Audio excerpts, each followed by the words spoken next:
In March of 1942, a Dutch warship was trapped in waters controlled by Japan.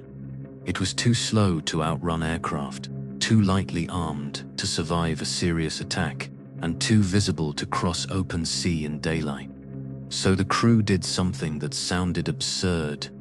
They turned the ship into an island. The vessel was HNLMS Abraham Crijnssen, a small minesweeper based at Surabaya, on the island of Java. By the opening days of March, the Allied position in the Netherlands East Indies was collapsing. Japanese forces had gained air superiority, naval resistance had been shattered, and ships attempting to escape toward Australia faced patrol aircraft, warships, and long stretches of exposed water. Abraham Crijnssen was not a cruiser. It was not a destroyer. It was a compact Van Amstel-class minesweeper built for clearing mines and supporting fleet operations. Its guns offered only limited protection. Its speed gave it no realistic chance of fleeing a modern aircraft once spotted. The crew understood the equation. If the ship was seen, the ship might be lost. If it fought, it would probably lose. If it remained in port, it could be captured or destroyed. The only useful weapon left was deception. This is the documented story of how a warship crossed enemy-controlled waters while pretending to be part of the landscape, and why the famous image of a floating jungle was less a theatrical trick than a disciplined survival plan. The strategic situation around Java had deteriorated with remarkable speed. The Japanese advance across Southeast Asia was supported by powerful naval forces and aircraft operating from captured bases. Allied commanders were losing ships, airfields, and communication routes. The Battle of the Java Sea had ended in disaster for the Allied striking force. Surabaya, one of the major naval bases in the region, could no longer be treated as a sanctuary. Ships that could leave were ordered to leave, but an order to escape did not create a safe corridor. Abraham Crijnssen had a small crew and modest dimensions. Those limitations were dangerous in combat, but they also created one advantage. A small ship could attempt something a larger warship could not. The crew gathered branches, leaves, and freshly cut tropical foliage. They covered exposed sections of the vessel, broke up the straight lines of the deck and superstructure, and tried to distort the unmistakable silhouette of a ship. The goal was not to create a perfect island. From close range, nobody would have been fooled. The goal was to delay recognition from the air and at distance. In wartime, a few seconds of uncertainty can decide whether an aircraft circles for another look, whether a lookout reports a definite ship, or whether a shape near an island is ignored. The camouflage required constant work. Leaves wilted, branches shifted, salt spray changed their appearance. Any section of grey steel left exposed could reveal the deception. The crew therefore treated the foliage almost like another mechanical system. It had to be maintained, replaced, and arranged. The ship moved mainly at night, when darkness reduced the threat from aircraft. During daylight, it stayed close to jungle-covered islands and tried to merge with the shoreline. Engines and smoke had to be managed carefully. Movement had to be limited. The illusion depended on patience. Imagine the tension on deck. The crew knew that the camouflage would not stop bullets or bombs. It could only prevent the attack from beginning. Every aircraft engine in the distance could mean discovery. Every opening between islands could expose the minesweeper against bright water.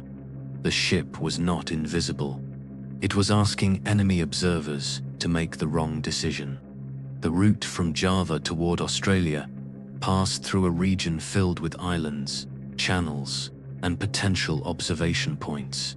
The geography made the escape dangerous, but it also made the disguise possible. A stationary patch of vegetation near a wooded shoreline did not automatically demand attention. At night, the vessel could move. By day, it could pause. The crew repeated that cycle, using the archipelago itself as cover. The operation is often described as the ship becoming a tropical island. That phrase is memorable, but it can also oversimplify what happened.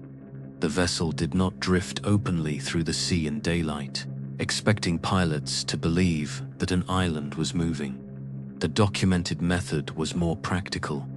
It traveled under darkness, concealed itself near real islands during the day, and used foliage to reduce the chance that air observers would recognize a warship. The success came from combining camouflage with timing, geography, and strict movement discipline.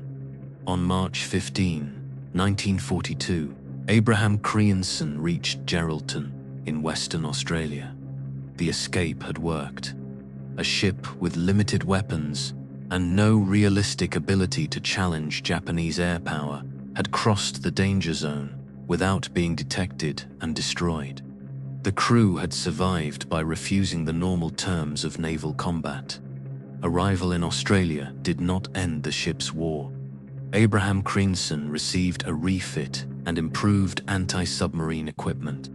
It then served with the Royal Australian Navy as HNLMS Abraham Crijnssen, performing convoy escort and submarine training duties. The vessel officially returned to Royal Netherlands Navy service in 1943. It survived the war, survived decades of later service, and was eventually preserved at the Dutch Navy Museum in Den Helder. The image of the camouflaged minesweeper became one of the most recognizable photographs of naval deception in the Second World War. It is easy to understand why. Warships are designed to display power. Their silhouettes communicate speed, weapons, and national identity. Abraham Crijnssen survived by erasing those signals. The crew replaced the visual language of a warship with the irregular texture of jungle. The deeper lesson was not that leaves could magically hide a ship. It was that deception works when it is built around what an enemy expects to see. A pilot scanning hundreds of miles of islands and coastline had limited time to inspect every dark shape. The ship's camouflage did not need to survive close analysis. It needed to remain below the threshold that triggered close analysis. There was also a psychological difference between armor and concealment. Armor accepts that the enemy will find you and tries to absorb the attack. Concealment tries to prevent the enemy from deciding to attack at all. For Abraham Crijnssen, concealment was the only strategy that matched its real capabilities. The escape also reveals how quickly ordinary sailors can become designers, stagehands, and intelligence thinkers when the normal rules collapse. The crew had to consider viewing angles from the air, contrast against water, the shape of shadows, and the rate at which cut foliage changed color. They were not simply decorating a ship. They were managing an illusion under combat conditions. Some popular retellings embellish the episode by suggesting Japanese aircraft repeatedly flew directly overhead and completely accepted the vessel as a moving island. The available official account is more restrained.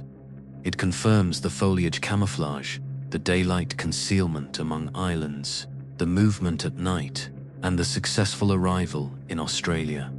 It does not require dramatic near misses to remain extraordinary. That distinction matters for ghosts of war. The documented version is already powerful.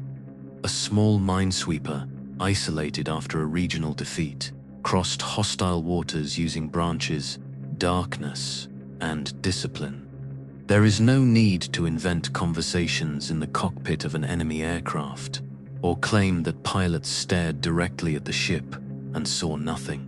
The reality is more credible, and credibility makes the story last. There is another reason the episode matters.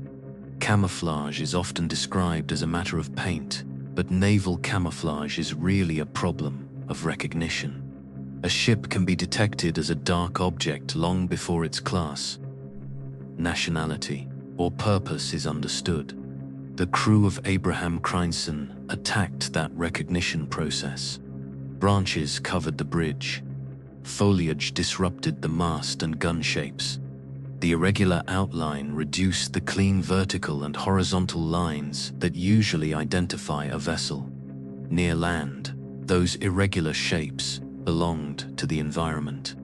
The crew also had to think about rhythm. A real island does not create a wake. It does not move across open water under a bright sky. That is why timing was as important as appearance. Night movement removed the most obvious contradiction. Daylight concealment near shore reduced the visual difference between the ship and the background. The method was not one trick repeated continuously. It was a schedule built around the limits of the disguise. This makes the escape useful as a model for understanding military deception.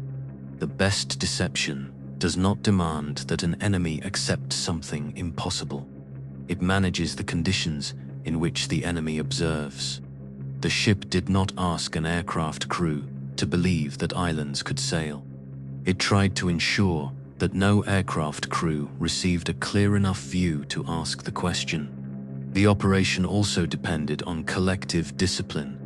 One sailor leaving a bright object exposed, one unnecessary column of smoke, or one badly timed movement could compromise everyone.